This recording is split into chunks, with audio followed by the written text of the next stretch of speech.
Hey guys, how y'all doing? I'm here to give you guys a recap on a new episode of Ansatsu Kyoushitsu second season, or you could call it Assassination Classroom second season. Now, this episode right here, which is on episode 13, I believe, yes it is, not pretty cool, not too bad, had a lot of fun, and yada yada yada. So if anything else, let's go.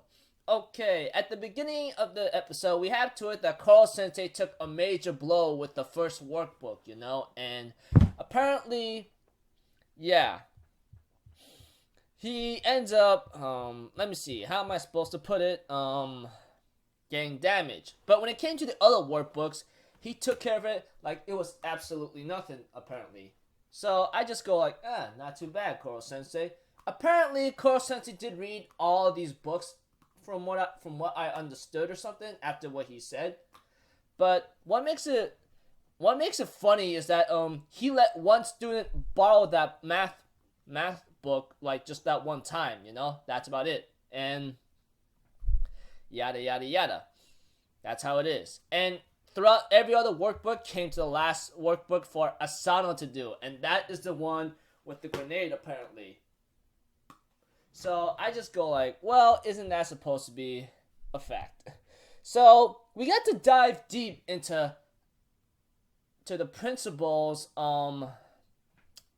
psyche. In other cases, his backstory. It shows that he actually became a good teacher. Like, he wasn't as cold and very ugly as he once was, and he actually had a lot of fun with his students, especially one delinquent student. Well, I wouldn't say he might be a delinquent, but yada yada yada, you get the point. But apparently after 3 years or something, he wants to go visit that student that called him, but he committed suicide because he got punked on or something, or bullied. And that's when he started wrapped his mind into like a dark figure of like of deadly morality. And on the other hand, he learned everything he had to learn to how to be strong, yada yada yada.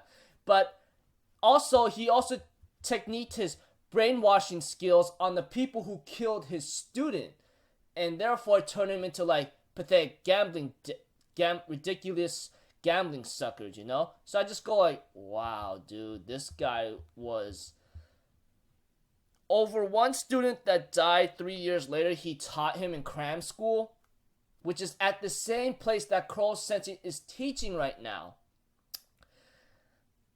He used to be a cool guy, but now he's like a crazy dark figure, apparently, from what we just saw from here on out, So I just go like, well, isn't that supposed to be some kind of like deadly thing to even understand about, And yeah. What makes it much more ugly and difficult now is that all the Class E students stood up to the principal and says, hey, you can go ahead and fire Koro Sensei or do anything you want. We're going to go follow him wherever he's going, And that is like true commitment, how much they love their teacher, and they'll continue their assassination.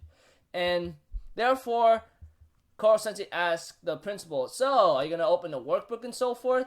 And Asano made a couple words saying that it doesn't matter if you destroy Earth or something, because what matters is that I freaking live by my own ideals, philosophies. And then he opened the workbook, and boom, the grenade went off. But apparently Asano was saved by Koro Sensei's molting skin, So I just go like, hey, not too bad. And Koro Sensei gave a couple words to the principal himself, and says like, you and I had the same ideologies and beliefs back then. I talked to one of your students like until a long time ago, so it give me an understanding of what's up, Yada yada yada. And therefore, Asano, the principal says, whatever. I still live by my own philosophy, and I'll come by and try to kill you sometime, okay? That is something that I plan to do. And therefore, Kosen said, yeah, come on by. And therefore, Gakushu Asano talks to his father, the principal of the school, yada yada yada. And pretty much like, it seems like they seem to be okay for the time being, but not exactly, Because right now, like, there's one thing they omit from the chapters is where, like, Asano was talking to his father a little bit longer, etc. And that, yeah. Another thing that I looked into is, like, Koro Sensei tells the students about his weakness. Grab all my tentacles and I'm unable to move. And they go, like, they all try to grab him apparently, but that didn't work out. Because Koro Sensei already told him the weakness, so it's not gonna work efficiently. And Class E is told to do a play or something, which Iso guy ends up having, like, some people have certain responsibilities, you know, yada yada yada, which is really funny and hilarious. And because it became so dark in the end, which involved a peach and so forth, and this and that, oh my gosh, dude, it was just freaking making me go crazy nut job, you know? I'm just thinking in my mind, what the hell is just happening right now? And therefore, after that, it's like, everyone gotten really upset and they lost their appetite, and Asano was really upset about this. I'm thinking in my mind, well, what can you say? It's a total A wipe in the end. And that's about it. Looking forward to next episode and the ones after that. I think after this one, things are starting to get a little more tense from now on, and so forth. Those of you who are manga readers and so forth will know what I'm talking about. I already finished the manga and I already know how it's gonna end, and it's gonna get a really big ride from here because, you know, yada yada yada. It's gonna get really tense. So until then, like, I'll see you guys in my next video. So I'm Alpha Zero. Have a good day, and I'll see you guys next time, right? Peace out. Bye bye.